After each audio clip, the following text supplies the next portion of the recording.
Good morning. Welcome to Shattering Myths, the program that is devoted to those of you who have come to realize that all of the world's religious, political, economic, and military institutions are corrupt, that they're all counterproductive. I am Yahowah. Our number, if you'd like to join us anytime over the next couple of hours, is toll-free, 877-300-7645. It was interesting to watch, and a friend sent me the video clip of it, but presidential candidate, Democratic presidential candidate Barry Sanders. I don't know if anybody's told Barry that, to be a presidential candidate in the United States, it's Bernie Sanders, that you do need to look alive. This guy looks like an unmade bed, and he has all of the fire, all of the enthusiasm, all of the charisma of a slug. I mean, wow. It's amazing that such a guy could have had such a long career in politics. But anyway, he was holding one of these pep rallies for his campaign, and just this enormous group of disrespectful and unruly, loudmouth, and about 95% African American protesters. I don't know if they were activists or protesters. Anyway, they came in and they decided that they didn't want to hear what the presidential candidate had to say. They wanted to give them a piece of their, well, I can't say mind because I'm not sure anybody was thinking. And they screamed Black Lives Matter. And no matter what the politicians attempted to do, and these are bleeding heart liberals that even Bernie said, over the past 50 years, I've sacrificed my entire political career to civil rights legislation, and he kept on looking at these activists, protesters, as if, God, get them out of here. They disgust me. And they said, since you obviously don't want to hear anything I have to say, I'll just leave. And they continue to be more belligerent and shouting. And if somebody were to say, listen, Black Lives Matter, White Lives Matter, and they just shout them down. No, all that they cared about was Black Lives Matter. Allegedly, they have gotten their political giddy-up from the fact that white police officers have killed a number of black folks. Some criminals, some not, and so their view is that the police are racist, and we've discussed this at length in this program. There is a racial element to crime. If crime is perpetrated between a white and a black, it is 90% more likely that the perpetrator will be black and the victim will be white. Those are just the facts. And the amount of crime perpetrated per capita by African Americans, if you go through all major crime groups, is much higher than the per capita rate for whites. Those are just the facts. But in terms of justice, the American justice system is ever so slightly less inclined to convict a black criminal, considering the same evidence and same crime, than they are a white criminal, and they're ever so slightly more likely to give the black criminal, if convicted, a slightly longer sentence. So the two offset, and justice is blind as it relates to race. But what this does prove is that this process of which the African American community in particular was provided entitlements in the Great Society and given all manner of civil rights benefits did not work. It has made a bad situation worse, and the uncivilized behavior of these protesters was a good example of why this has not worked.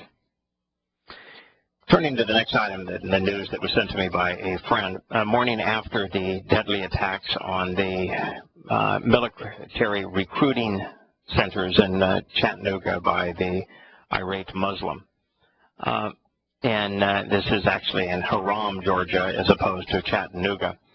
A bunch of, they just, I guess there was ever a depiction of, look at me, I'm a redneck. I mean, wow. These were Caucasians, but they were not Caucasians you'd want to meet at a dark alley late at night. Anyway, they strapped guns to their side, and they went into, they're standing outside of the recruiting centers for photo ops, I guess, and this was their quote. To think that the people who are supposed to protect and serve are unable to protect and serve and protect themselves, said the gunned militia member. So if us, the citizens who carry permits, are able to help protect them, then that's what we're gonna be able to do. Now, I read that exactly as she said it. So if us, the citizens who carry permits, are able to help protect them, that's what we're gonna be able to do. Scott, I've long felt that the single biggest problem in America was the infiltration of political correctness in academia and in the media and in politics, where generations now, and particularly the last 2 generations, have been rendered incapable of exercising good judgment, that they're unable to think, that rather than being educated, they're indoctrinated. Well, it's definitely allowed for feelings to, how I feel has become more important than facts and actually using reason. But we've lost the ability to speak. So if us, the citizens who carry permits, that's because are able to help protect them, that's what we're gonna be able to do. Because sometimes when you say things, it hurts people's feelings, Craig. And then, well, I can't have my feelings hurt. So, and that's what political correctness is. But this is just stupid. It is. Oh, I 100% agree. If you can't talk, you ought not be carrying a gun. If you can't string words together, then there's something tells me that your judgment isn't sufficient for you to make a determination of who to shoot and who not to shoot with that gun.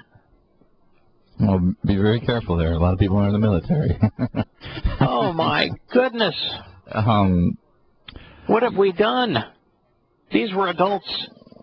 I mean, they were adults. They were required for a certain number of years to be in the educational system. It obviously failed them. Yeah. Well, no, I agree with you, though. Political correctness is horrible and stupid and devastating in terms of people's ability to think, to speak, to communicate in an intelligent way, to process information. Wow. Well, this was also sent to me by a friend the night before. It says a gunman. They don't like saying his name all that much, but he was Mohammed Yusuf Abdul Aziz, killed the 5 U.S. service personnel in Tennessee. He sent a text message linking to a religious verse about declaring war, reports say. A religious verse. Why can't they say a Quranic verse? You know, why would they not say a Quranic verse? I mean, I understand that Islam is the most vicious of religions, and I understand that those in the media that have been the high priests of political correctness, it lives and thrives in the media, want to bury all religion, and so this notion that they could just say a religious voice probably makes them feel very good about their advancement of political correctness, which is hateful of religion. While I'm hateful of religion, I do so factually. But if you're going to be reporting, why not report accurately and say, linking to a Quranic verse about war? Well, here is the verse. It is from the 38th, this is called the 38th Hadith But the fact is that, well, the Quran is hadith. The Quran doesn't have verses of like this. Anyway, there's the quote that he linked to. Allah the Almighty has said, whoever acts with enmity, that enmity would be hatred, towards a friend of mine, I will indeed declare war against him. Nothing endears my servant to me more than doing what I have made obligatory upon him to do. And my servant continues to draw nearer to me with supererogatory prayers, so that I shall love him. When I love him, I shall be his hearing, which he shall hear, and his sight, which he shall see, and his hands, which he shall hold, and his feet, which he shall walk. And if he asks something of me, I shall surely give it to him, for he takes refuge in me, and I shall certainly grant it of him. Now, the fact of the matter is this wasn't from the Quran, and shouldn't have been declared as Hadith 38, because the Hadith are not numbered in that way. There is no Quran verse that ever speaks of Allah loving an individual, but think of the context of this.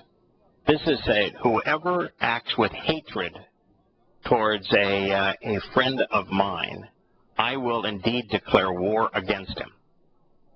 And Allah is saying that he's going to endear himself to the servant, the slave, who does what is obligatory upon him. The only obligatory task on a Muslim is to be a jihadist. So Allah is fond of the jihadist who hates. And it is the hating jihadist that engenders the love of his deity. So, with the Quran having hundreds of war verses, in fact, the whole 8th surah of the Quran is a declaration of war. How stupid do you have to be as a Muslim to quote a hadith that's not even part of the Big Four? There's 4 collection of hadith that were chronicled within 200 years of Muhammad's death. Only 4. This didn't come out of any one of those 4. The 4 are, of course, Bukhari, Muslim, Ishaq, and Tabari. But no, he couldn't even quote the Quran when it served his interests. Yeah, I should have known it. The article that was written on this says that he linked to a religious text, and said, here's the entirety of this hadith. He didn't quote the entirety of it. Been no reason for him to quote the entirety of it. He just took a snippet out of context. This is what he quoted. He says, whoever shows hatred to a friend of mine, then I have declared war against him. So that's the quote. Whoever declares hatred, hostility towards a friend of mine, then I have declared war against him.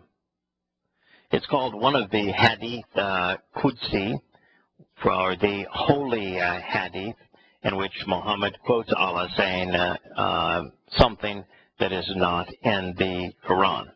They are considered on par with the Quran itself. In any case, this verse refers to being an enemy of those who are supposedly fighting Muslims, and it's why it has been drug up. So this the Muslim who did the killing in Tennessee quoted, whoever shows hatred and hostility to a friend of mine, then I have declared war on him. So FBI, you don't need to be wondering why he acted this way. And I understand that they're trying to find every possible angle other than Islam, even though he confessed. And he said, I'm doing this. I'm declaring war on those who are hostile to Islam, and that's why he picked that target. And he tweeted this or quoted this text immediately before the attack. The do-gooders who are trying to absolve Islam of culpability are now saying, well, he suffered from manic depression.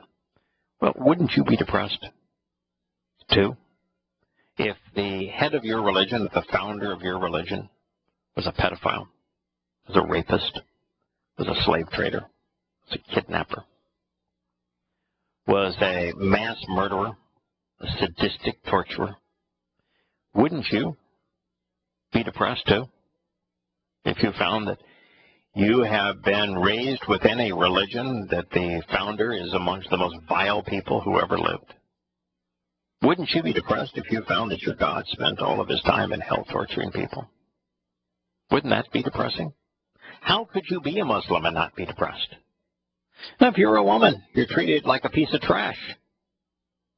If you're a man, there is no love. No reason to live, only a reason to die. I'd find that pretty depressing. Of course he was depressed. He was a Muslim. CNN reported that 3 years behind schedule and some $200 billion over its original budget, the F-35 Joint Strike Fighter program is finally set to become operational later this month. I would ask you, who is the United States fighting these days? Was the F-35 a tool that would have been effective in Afghanistan? With the F-35, this is the Joint Strike Fighter with all of its stealth capabilities, with all of its fighter intercept capabilities. Did we come up against an Air Force in our second invasion of Iraq? I mean, I was unaware that there was an Afghani Air Force, and if it was, it consisted of Cessna 182s. But was there? Neither country had an Air Force. Neither country had a jet fighter. And we need a more sophisticated jet fighter to what? Fight non-existent jet fighters? I guess the stealth deal is you can't see our airplane intercept the airplane that's not there. That makes it really cool, I guess. The ultimate in efficiency. Our airplane is invisible when it's attacking the non-existent airplane of the enemy. So in the Libyan war, how important was a jet fighter? Did the Libyan have an Air Force? I mean, all we did was break the country. Was an Air Force and an intercept fighter necessary in Somalia and Yemen? How about Pakistan? Why don't you tell me how using intercept fighters of sophistication of the level of the F-35 are going to somehow make us more effective against the Islamic State? Are you going to bring an F-35 fighter to bear against an AK-47? Do you think that's a good trade-off? And what on earth is wrong with us?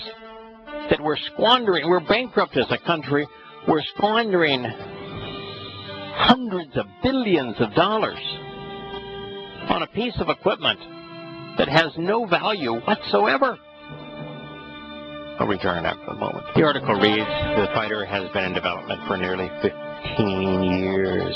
It's weathered a half-dozen years of testing and experienced a myriad of hardware malfunctions and software glitches along the way. Once it's declared ready for combat, it will be the most expensive weapons system in world history. All at a time that America is bankrupt. All at a time that America has no enemy for which this fighter will be effective. All at a time in which it's impossible even to look down the tunnel towards the future and see, conceive of, perceive of any enemy for which this fighter was necessary. It was conceived to fight a foe that no longer exists. It was conceived to be all things to all people and ended up being just a camel, a horse designed by committee. It had to have the vertical lift capability that the Marines wanted. Well, the Harrier does that, but that makes the airplane way too heavy, way too big, and cumbersome for the missions the Air Force wants to fly in it. It has to be super rugged so that it can land on carriers. But that, again, it makes it quite different than an airplane that the Marines would want or the Air Force would want. So they wanted to have one fighter for all three, the Marines, the Air Force, and the Navy, when, in fact, they all have different missions, and airplanes are all designed to accommodate different missions. So, quite the mess. And they gave the contract for the engine to Pratt & Whitney. And no, Pratt, yeah, we can design this engine, but the problem is that when you run an engine in vertical takeoff mode, and there's debris kicked up from the ground, and it gets into that engine, it destroys it. So you're looking at an aircraft that even in its infancy will probably be 20 maintenance hours for every flight hour and be prohibitive to maintain. It's an engine that GE, for example, that was designing a competitive engine for it, finally said, you know, ain't worth it. You know, the number of planes the government's actually going to have built is going to be so small because the plane really has no mission. Now, it's going to be the most advanced fighter in the sky, referred to as the Joint Strike Fighter. It is touted as the most lethal and versatile aircraft in the modern era. That's what we really needed, a more lethal aircraft. I don't know what the problem is with building roads or generating more energy or improving education, improving health care. I don't know what the problem is of doing some things that would be practical for society, dredging our rivers, making our inner cities less blighted. But no, we instead want to focus on building the most lethal fighter in the world. And you can call me if you can think of a mission for which this new joint fighter is going to be effective. And then you can call me if you have a idea as to how we're going to use this fighter to protect against the Chattanooga-type attacks that took place a couple of days ago, or the suicide bomber that massacred the non-Muslim activists in Turkey. You tell me how you use a joint strike fighter to accomplish those things, and I'll apologize for calling it a complete and utter waste. Now, it combines advanced stealth capabilities, not that the enemy of the future will use radar, and radar jamming abilities, again, that's of no value. And supersonic speed, that's a liability in a world where the aircraft being flown by our adversaries are flying at 1/10 that speed, or 1/5 the speed anyway. And extreme agility and a state-of-art sensor fusion technology. Yeah, and that's going to be used by the dum-dums that we haven't been indoctrinating in the American education system. But after all of that time and money, supporters are no closer to quelling the detractors who blast the F-35 as a colossal waste. The fifth-generation stealth fighter plane was originally conceived in 2001 to upgrade the U.S. military's aging tactical fleet to ensure that rivals could not challenge the United States in the air. What rivals? I mean, I ask you, what rivals? I mean, you think that the Chinese are going to fly fighters to America? That the Chinese are going to try to invade America with a fleet of fighters? You think the Russians are going to mass bombers and bomb America? I mean, who are you going to be using against? Are the French or the Italians going to get frisky? You know, are the French going to stop sipping wine and get aggressive? Come on. What, is it we're defending ourselves against Mexico or Canada? What rival? What foe? Who are we trying to stay ahead of?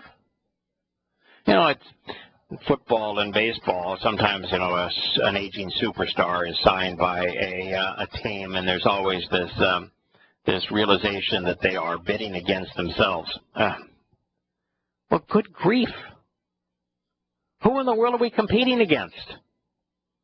I mean, I understand that the Obama administration, working with NATO, has tried to recast Russia as the Cold War adversary so that we have some justification for NATO and our military spending.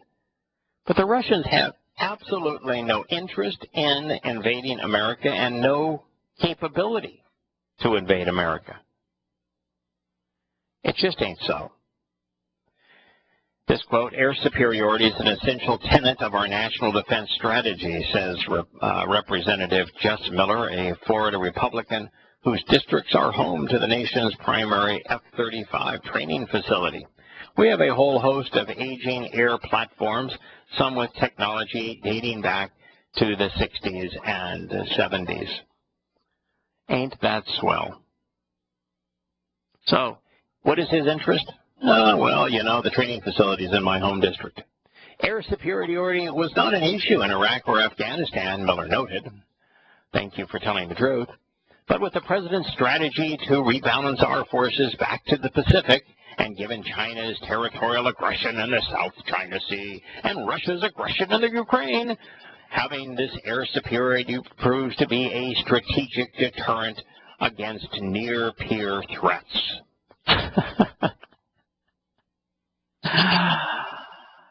China is drilling for oil off some rocks. I mean, you can't even call them islands. They're just protruding rocks. And the neighboring countries, Japan in particular, is not drilling for oil around those rocks. And the Chinese just said, you know, it's within 200 miles of our coast, we're going to drill for oil here. Now, for China to say our territorial waters go up 200 miles is the same thing the United States has said. You know, there's an air defense zone and territorial claims 200 miles off our coast. The Chinese are making a lesser claim than America has made a long time ago. But the Chinese saying, you know, we're going to drill for oil off the coast of these rocks within 100 miles of our own coastline. To extrapolate from there to, yeah, you see, the Chinese are a near-peer threat, and boy, we need these fighters to deter them. You have to be absolutely a blithering idiot at that point for you to pretend that that is a justification for this airplane. I mean, yikes. I mean, it's like that they had 50 aircraft carriers poised off our coast, and that they had invaded and conquered and were occupying China or Canada and Mexico, and were now poised to invade the United States. If we didn't have this F-35, that our fate would be sealed by a Chinese military that was lurking off our coasts with battle group upon battle group, and that had conquered and occupied our neighbors and was ready to pounce on America. And you justify these fighters because there's a territorial dispute over some rocks within 100 miles of their coast? And with Russia, you started the dadgone Ukrainian war. It's on their border. It was part of Russia for 300 years. And you're providing the intelligence and the weapon systems and the money for a Kiev regime to attack the ethnic Russians. All the while you're tongue-lashing the Russians and reigniting the Cold War. And you're blaming the Russians for aggression and equating what the Russians have done there, which may be to have supplied some equipment, and we don't even know that for sure, to protect ethnic Russians, that any one of them that's over 20 years old was a Russian citizen. And you're equating that to the Russians being poised to invade America with a fleet of battle groups and aircraft carriers off both coasts, having conquered and occupied Iceland and Greenland and Nova Scotia. And why not the Caribbean now is full of Ruskies prepared to launch their invasion into America. Good grief. Yeah, America is toast, and we're toast because of idiots like this congressman. In place of the specialized roles performed by older aircraft, the single-seat F-35, and by the way, a single-seat aircraft is a bad idea in this kind of a technology role. You know, in the commercial aviation fleet, the only airplanes that they will allow a single pilot to fly are slow, very simple aircraft. And the more complicated the aircraft becomes, the faster the aircraft becomes, the more the pilot is distracted with all manner of capabilities of that aircraft, the more they want a crew. And business aviation makes the determination to spend money to get a larger cockpit and to get and to have a flight crew for that express purpose, that they know that that one person cannot do what two can do, and if you distribute duties, that a two-person crew is much safer, much more effective than a one-person crew. And so after spending all of this money, they've got an airplane with a one pilot managing all of these systems. Good grief, what a stupid mistake. When the big issue now is Donald Trump's failure to apologize after igniting a political firestorm the previous day by questioning as to whether or not Senator John McCain, who spent 5 years as a prisoner of war during the Vietnam War, is a war hero. Trump said, apology? No, not at all. People that fought hard and weren't captured fought hard. Boy, fought hard. What did we gain in fighting in Vietnam? Scott, can you tell me something we gained in Vietnam? What did we achieve in the fighting in Vietnam? Nothing in the fighting, but because of Vietnam is why we have the over-the-top patriotism today. Yeah, that's probably true. What did we gain when fighting in Afghanistan? Nothing. What did we gain by fighting in Iraq? The exact same, twice as much as what we gained in the other wars. What did we gain in fighting World War I? Well, it made us a world power, I guess. But other than that, we didn't really gain anything. Wow. So how is somebody a hero for endeavoring in a counterproductive enterprise? So if you're doing something that is counterproductive, how does that make you a hero? I don't get it. I mean, if I were to go off and show great courage fighting stealth aliens, they're there, you just can't see them. I would assume you're the creator of the Mormon faith. Oh my goodness, fought hard. Well, if you were rational and exercised good judgment about the Vietnam War, you wouldn't be there. You know, if you were heroic on your thinking, you would have stood up against the war. It was counterproductive. We made a bad situation worse in Vietnam. There are no heroes. It's hard for me to say that Vietnam to go with the if you wouldn't be there thing because people were drafted. So I mean it's hard for me to take that angle because there were people that were there that weren't there by choice. Yep.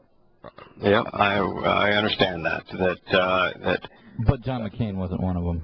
No, John McCain, he was there by choice. His daddy was an admiral, and he got the opportunity to go to Annapolis, and there was a brat there, and then flew planes recklessly during training, and got a chance to go play soldier in Vietnam, and was shot down, probably being reckless, but he was reckless in his own personal flight while he was in training. And so he got shot down. Does being shot down make you a hero? You know, I'm going to tell you, I don't like the idea of war heroes. And so the Wounded Warrior Foundation, all that kind of stuff. our military is counterproductive, has been counterproductive for a long time. And in Vietnam, the thing that we did best in Vietnam was sending soldiers in to capture a hill that the Vietnamese had occupied against, horrible odds because they were dug in stealth. And then once we captured the hill, and we'd cart our wounded away, or cart our dead away, and then just surrender the hill.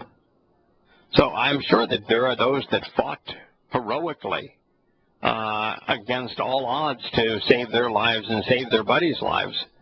But for what?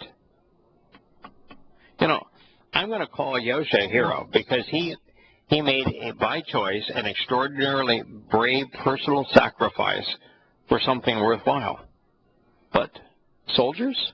Scott, if you had the Ruskies, and they were at the Canadian border, and they had their battle tanks ready, and they were about to invade Buffalo, New York, and somebody with a single tank stopped 300 Ruski tanks from invading Buffalo, New York, I'd call that person a hero. Has that ever happened? No, but the whole we've gone with the same theory that Grant had throughout the Civil War with our military. We've thrown guys after guy because it doesn't matter. We have more guys, or we have more stuff.